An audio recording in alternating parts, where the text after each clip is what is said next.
پاک دامنی کا ضامن ہوگا۔ ویسے بھی درود پڑھنے والا بچہ اور درود نہ پڑھنے والا بچہ دونوں کے طبائع میں بھی فرق ہوتا ہے۔ آپ کے بچے اکھڑ ہیں، سخت مزاج ہیں، بات نہیں مانتے، تو اس کا علاج یہ ہے کہ ان کو درود کی تسبیح دیں، ان کی طبیعتوں میں لطافت آنا شروع ہو جائے گی۔ اور آج کی دنیا میں ہر بندہ پریشان ہے، جاؤں تو کدھر جاؤں، 72-73 آدمی ایک شخص کو کھینچ رہے ہیں، اور ہر شخص یہی کہتا ہے کہ میں ہی حق پہ ہوں، اور ہر شخص کی زبان پر قرآن و حدیث کی بولی ہے، تو بندہ کس کو فالو کرے، کس کا انکار کرے؟ وہ کبھی آپ نے لاری اڈے پہ دیکھا ہوگا کنڈکٹر جو سواری کا حال کرتے ہیں، ایک گڑیا کا سامان وہ کھینچ لیتا ہے، دوسرا بچہ اٹھا کے لے جاتا ہے، اور تیسرا گڑیا کو اپنی بس کی جانب لے کے جا رہا ہوتا ہے، تو سامان اس کو ادھر جا رہا ہے، بچہ کھینچ کے ادھر لے جا رہے ہیں، اور ایک کنڈکٹر اسے کھینچ رہا ہے، تو وہ غصے میں آ جاتی ہے کہ بھائی ایسا کتے بھی نہیں جانا، حالانکہ کہیں تو جانا ہوتا ہے اس نے، لیکن کوئی ادھر کھینچ رہا ہے، کوئی ادھر کھینچ رہا ہے، اور کوئی ادھر کھینچ رہا ہے، تو وہ کہتی ہے کہ میں کہیں بھی نہیں جانا۔ تو آج 73-72 گروہ ایک شخص کو کھینچ رہے ہیں، تو لوگ اکتا کہتے ہیں ہم گھر ہی پڑھ لیں گے، ہم گھر ہی نماز پڑھ لیں گے، تو بندہ جائے تو کدھر جائے، علاج آخر کیا ہے؟ تو یہ مسئلہ بھی درود سے حل کرتا ہے۔ اللہ اکبر۔ حضرت امام زین العابدین رضی اللہ تعالی عنہ سے کسی نے پوچھا، حضرت جب کثرت سے ترک اور فرق ہو جائیں گے تو حق کہاں ہوگا؟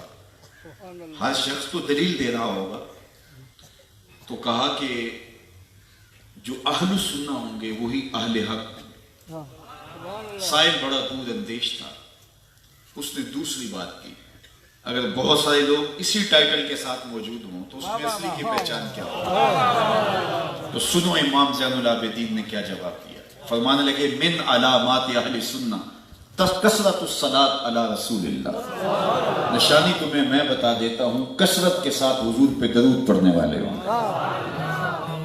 اب کوئی ہمیں دھڑلے سے درودیا ہونے کا تانا دے، یہ ہمارے لیے تمغہ امتیاز ہے، یہ ہمارے لیے باعث افتخار ہے۔ تو کثرت سے درود پڑھنے سے حق کی راہیں ملتی ہیں، کثرت سے درود پڑھنے سے طبیعتوں میں تقدس پیدا ہوتا ہے، کثرت سے درود پڑھنے سے جو ہے وہ ذہنی استعداد بڑھتی ہے، حضور علیہ السلام کی قربت نصیب ہوتی ہے، اور اللہ تعالیٰ کی رحمات کا نزول ہوتا ہے۔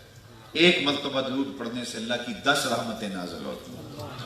اللہ اکبر۔ تو اقبال کہتے ہیں اگر آپ چاہیں کہ آپ کی اولاد حضور سے پیار کرے تو ان کو کثرت کے ساتھ حضور پہ درود پڑھنے کی ترغیب دیں۔ دوسری بات کہ انسانی فطرت ہے کہ انسان حسن کو پسند کرتا ہے، یہ انسان کی طبع میں، حسن کہیں بھی ہو انسان کا دل آ ہی جاتا ہے، حسن کی طرف انسان لڑک ہی جاتا ہے، وہ قد رانا میں ہو، وہ زلف دراز میں ہو، وہ لب لالی میں ہو، وہ خوبصورت رخساروں میں ہو، وہ دھنک کی شوخیوں میں ہو، اور وہ کوس قضا کی رنگینیوں میں ہو، بلبل کے لہجے میں ہو، یا کوئل کی دل آویز صدا میں ہو، وہ بوڑھے کے بالوں کی سفیدی میں ہو یا معصوم بچے کی مسکراہٹ میں ہو، حسن جہاں بھی ہوگا دلکش ہوگا۔ اقبال کہتے ہیں جب طے شدہ ہے کہ حسن دل کھینچتا ہے اور انسان کی طبع مائل ہوتی ہے حسن کی طرف، تو پھر آؤ نا اس کو اس چوکھٹ پہ لے چلو جہاں حسن بھی پانی بھرتا ہے اور عشق بھی غلامی کرتا ہے، اس دہلیز پہ لے چلو، اس چوکھٹ پہ لے چلو، وہ حسن مکھ جنگ بدر شاشانی، متھے چمک دی لاٹ نورانی، کالی زلف تے اکھ مستانی، مخمور رکھی ہن مرد بری۔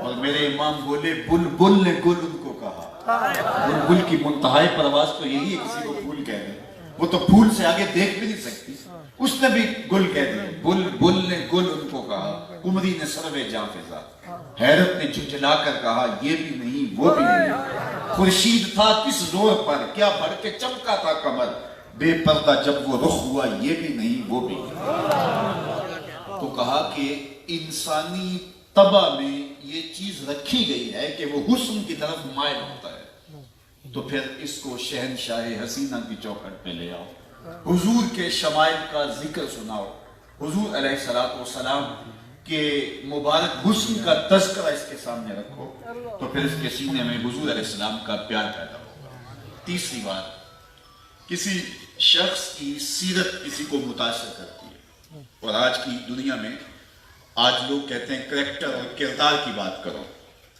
تو اگر انسانی زندگی کسی کے کردار سے متاثر ہوتی ہے تو کائنات کے اندر کوئی ایسا کردار ہے ہی نہیں جیسا کردار میرے اور آپ کے آقا و مولا کا ہے۔ تو وہ کہتے ہیں کہ حضور کی سیرت کی کہانیاں اپنی اولاد کو سناؤ، اس کا لازمی نتیجہ یہ ہوگا کہ ان کے سینے میں حضور کا پیار پیدا ہوگا۔ وہ سیرت جس کے بارے میں ام المومنین سیدہ عائشہ سلام اللہ علیہا فرماتی ہیں کان خلقہ القرآن، ان کی سیرت کے جب رنگ دیکھنے ہیں تو قرآن کھول کے بیٹھ جاؤ۔ قرآن حضور کی سیرت کو بیان کرتا ہے، اور جو قرآن نے کہا ہے حضور کی سیرت کو دیکھنا ہے تو عملی شکل کے اندر آپ کو حضور علیہ السلام کی سیرت دکھائی دے گی۔ اس لیے اپنی اولاد کو حضور علیہ السلام کی سیرت سکھانی پڑے گی۔ کسی شخص کی محبت، کسی شخص کا پیار دل میں ڈالنے کے لیے اس کے فضائل و مناقب بیان کیے جاتے ہیں، یہ دنیا کا ضابطہ ہے، اس کی عظمتوں کے باب چھیڑے جاتے ہیں۔ میں کہتا ہوں کہ میں آپ سے کہتا ہوں کہ اگر کوئی شخص یہ کہے کہ حضور دیوار کے پیچھے بھی نہیں جانتے، میں چھوڑوں اس عنوان کو کہ اس کے دلائل کیا ہیں، لیکن کیا آپ کی اولاد کے سینے میں حضور کی طرف رغبت اور محبت پیدا ہوگی؟ نہیں ہوگی۔ کہ آج کی جدید دنیا میں ٹیکنالوجی کی جو فتوحات ہیں کہ آج پہاڑ کی کوکھ میں چھپے ہوئے خزانے کو آج جدید شعاؤں کے ذریعے سے دیکھا جانا ممکن ہے، اور سمندر کی تہہ تک اترنے کے فن سے دنیا آشنا ہو گئی ہے، اور نبی دیوار کے پیچھے بھی نہیں جانتا۔ تو میں نے کہا صاحب ہم اس نبی کی بات نہیں کرتے جو دیوار کے پیچھے نہیں جانتا، ہم تو اس نبی تو نبی رہا، نبی کا غلام عمر ہے اور جنگ نہاوند میں ہو رہی ہے، راستے میں دیوار نہیں کئی پہاڑ کھڑے ہیں، اور یہ خطبہ دیتے ہوئے بولتے ہیں یا ساریہ الجبل، اے ساریہ پہاڑ کو نہیں چھوڑنا، یہ شان ہے خدمت گاروں کی سرکار کا عالم۔ اگر یہ کہا جائے کہ نبی کسی چیز کا اختیار نہیں رکھتا تو مجھے بتائیے اولاد کے سینے میں کس طرح نبی کا پیار جاگے گا؟ میاں تم کس کی بات کرتے ہو جس کو اختیار نہیں ہے؟ وہ تو انگلی اٹھائے چاند کے ٹکڑے ہو جائے، سورج پلٹ کے عصر کے وقت پہ آ جائے، اور سڑیاں کھجوراں اگا جاندہ ہے، اور پتھراں کلمے پڑھا جاندہ ہے، قطرے کو سمندر ذرے کو ستارہ کرتے ہیں، کونین کو خم آ جاتا ہے جب زلف سوارا کرتے ہیں۔ ہم تو اس نبی کی بات کرتے ہیں، می وریا کستوریاں دا جدو یار نچوڑیاں زلفاں، تم نے اس کی بات کی جس کے چاہنے سے کچھ نہیں ہوتا۔